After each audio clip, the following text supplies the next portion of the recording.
battre jusqu'au bout, yeah. Combat jusqu'au bout.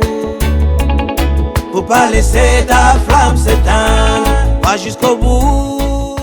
Votre deuil, connaissant le prix qu'a été payé sur place la volonté démocratique des Sénégalais du fait de la répression qui s'est abattue sur eux. Le Sénégal, à cet instant, occupe une place singulière dans notre esprit qui est la singularité du Sénégal lui-même et de sa participation à l'histoire africaine et singulièrement à l'histoire universelle, car vous le savez, vous avez de nombreuses raisons d'être fiers de votre patrie, compte tenu des messages qu'elle adresse à l'humanité universelle. Aujourd'hui, nous sommes ici dans une action symbolique au pied de la statue de la République. République qui représente un idéal commun, qui n'a pas de nationalité. C'est l'appartenance à la chose publique, où c'est le peuple qui est souverain et lui tout seul, à l'exclusion de tout autre pouvoir qui le surplomberait. Le peuple, sa souveraineté, la loi. Voilà de qui nous sommes aujourd'hui les avocats. J'ai dit une démarche symbolique. Mais c'est précisément parce qu'elle est symbolique qu'elle va avoir cette portée. J'en suis certain en voyant les vidéos qui sont en train de se faire à cet instant même. Après les paroles du député des Sénégalais de l'étranger, que nombreux seront vos compatriotes qui s'associeront avec le délai de la transmission à ce que nous sommes en train de faire à cet instant, plus tous ceux qui n'ont pu aujourd'hui se libérer pour se trouver avec nous. Mais nous sommes assez nombreux pour que cela se remarque et que l'on comprenne la force, la puissance, la profondeur de l'indignation qui nous anime tous. Mesdames, Messieurs, il y a déjà quelque temps que je me fais un honneur de me tenir aux côtés d'Ousmane Sonko lorsqu'il a commencé la bataille qu'il a engagée.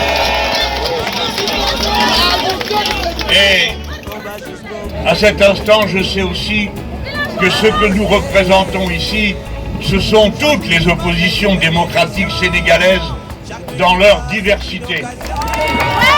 Et il est bien que ce soit ainsi.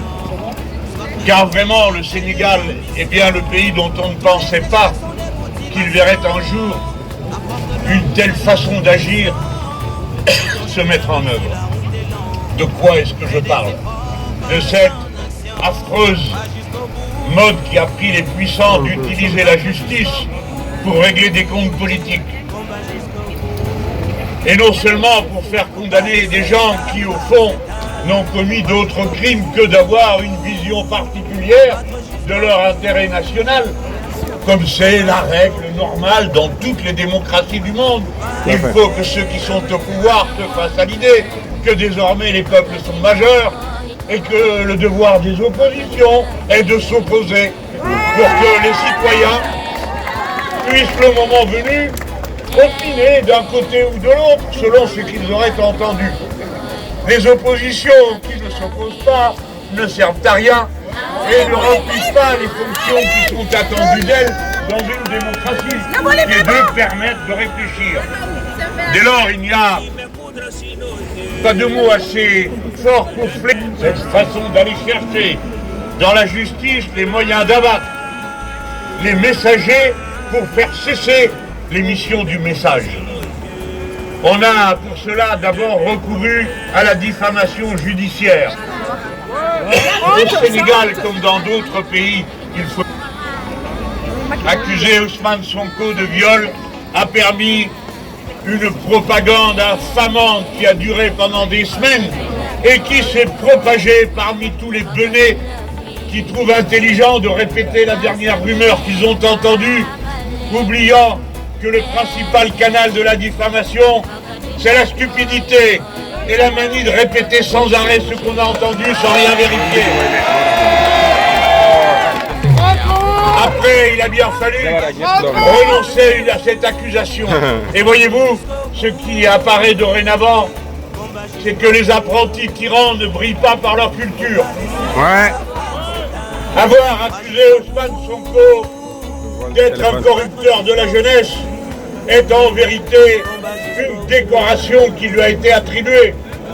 Car le dernier cas connu dans cette situation, c'est celui du philosophe Socrate.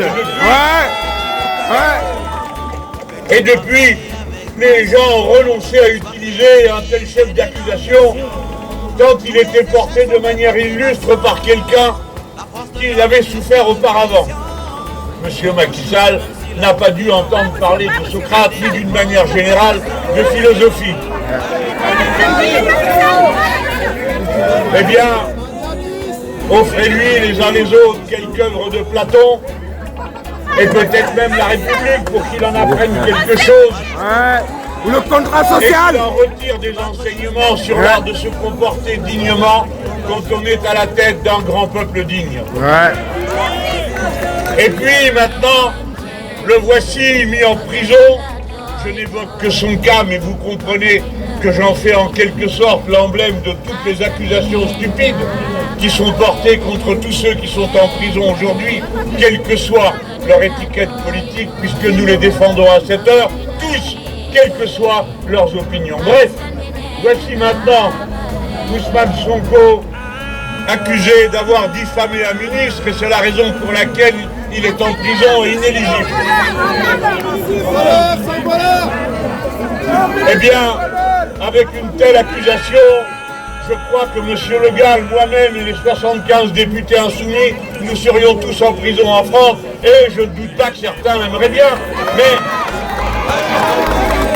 ça ne s'applique pas plus en France qu'au Sénégal que l'absurdité et la controverse qui parfois passe par des mots qui dévorent. Mais nous sommes tous aussi assez cultivés. Faut se battre jusqu'au bout, yeah. Combat jusqu'au bout.